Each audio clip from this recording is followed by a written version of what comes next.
Donald Trump was just on Fox News where he admitted that he lost the debate. I'm going to show you those clips in just a moment. There's a few to go through. So let's just get right into it. But first, Donald Trump also met Kamala Harris for the first time last night because he tried to overturn the election and didn't go to the inauguration. But he met her for the first time last night. I think that's when she immediately dominated him from the start. It was genius. But they actually met again just this morning at the 9/11 ceremony. I'm going to show you that moment right now. Obviously, New York Senator Chuck Schumer, Kirsten Gillibrand is behind her, Joe Biden next to her. Mike Bloomberg seems to be facilitating a handshake. All right, so let's go through this because I think there's a lot being said here. Clearly, Donald Trump wanted another moment because he realized that last night's moment, the handshake, she totally dominated him. Here he is trying to make some sort of lesser moment happen. Mike Bloomberg, for some reason, is playing the middleman. I don't know why. And then you can tell that Biden is so happy with Kamala's performance. Look at his face. That is a man that knows that she cooked.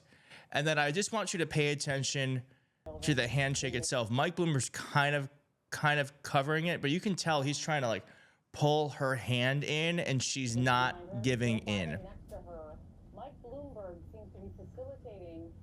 Look at that. So weird. What a fucking weirdo. Seems to be facilitating a handshake. Beautiful. The reason why Donald Trump is doing anything and everything he can to try to change the narrative is because he knows that he got absolutely destroyed last night.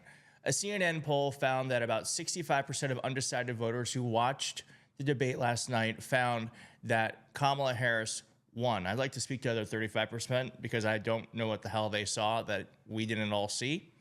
But Donald Trump was on Fox and Friends this morning trying to do cleanup where he accidentally showed that he knows he lost. Let's just get right into it. All right, so here he is calling the debate a rigged deal. Now, keep in mind, Donald Trump never said that about the CNN debate, a debate that he was widely found to have won because he didn't think he needed to do anything to attack the process because he knew the process worked for him. Here he is saying it was a rigged deal. Because I think he wasn't watching the debate that I was in yesterday. I think we did great. It was 3-1. It was a rigged deal, as I assumed it would be, because when you looked at the fact that they were correcting everything and not correcting with her, and we knew it when it was 100% good coverage for her over the last month or last year. I looked at it, and only bad coverage of me, no matter what. The press is so dishonest in this country, it's amazing. Now, I didn't mind because, frankly, I was pretty sure that's what they would do. CNN was much more honorable. The debate we had with Biden was a much more honorably run debate. But this was incredible. I mean, everything, so many things I said were debunked, totally debunked, like Charlottesville.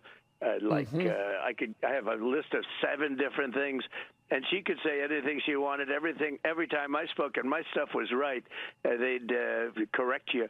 I thought it was terrible from the standpoint of ABC. They're the most dishonest, in my opinion, the most dishonest news organization, and that's saying a lot because they're all essentially really dishonest. When you're attacking the process, that means you've lost. Anyone who won the debate would not be attacking the moderators, and it was not 3-on-1. Fact-checking feels asymmetric if the lies are asymmetric. The reason why there was so much fact-checking for Trump and not for Kamala Harris is because Donald Trump lied nonstop. In fact, most people are upset that the moderators didn't fact-check more. They didn't cut him off more. So he actually got handled with kid gloves. And I hope and pray that people paying attention realize this is a man who should not be anywhere near the presidency. Here he is, just moments later, again, threatening ABC, taking away their license if he were to become president. Does this sound like someone who thinks that they won? Donald Trump, the candidate, has said in this election there will be a bloodbath if this and the outcome of this election is not to his liking. And the bloodbath, you were talking about the economy. It's a term that's used a lot when people are talking about a bad economy. What's your reaction to why didn't the moderators correct her? Because they're dishonest, and because I think ABC took a big hit last night. I mean, to be honest, they're a news organization. They have to be licensed to do it. They ought to take away their license for the way they did that. Bloodbath was referring to the economy. Everybody loved the term because as soon as they heard the word, it's sort of a vicious word. But referring to the economy, they have created an economy. Bloodbath was the word that I used.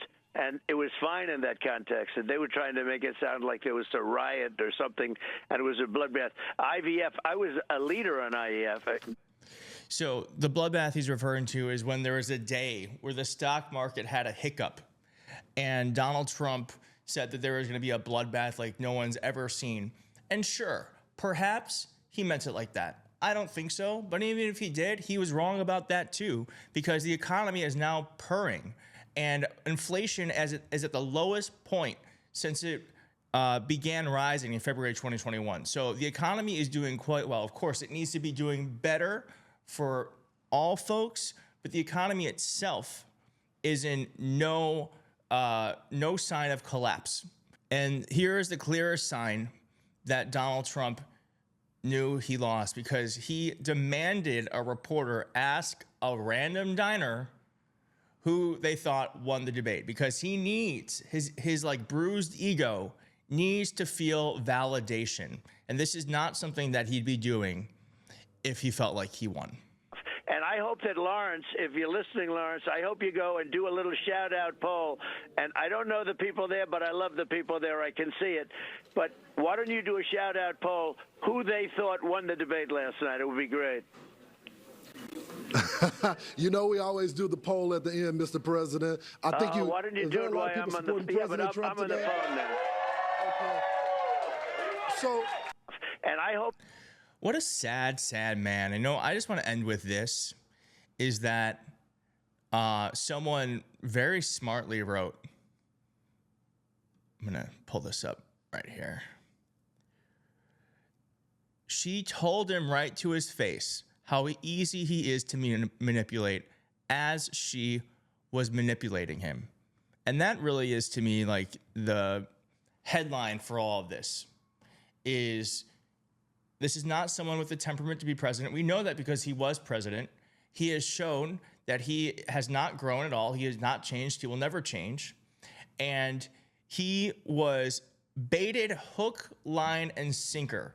Each and every time she wanted him to talk about something, she was able to do it. Now, if she can do that, of course Putin can do that. Of course China can do that. Of course Iran can do that. So this is not someone who should be president. It's not someone who should be principal of a school. I just don't think he could be with his criminal conviction.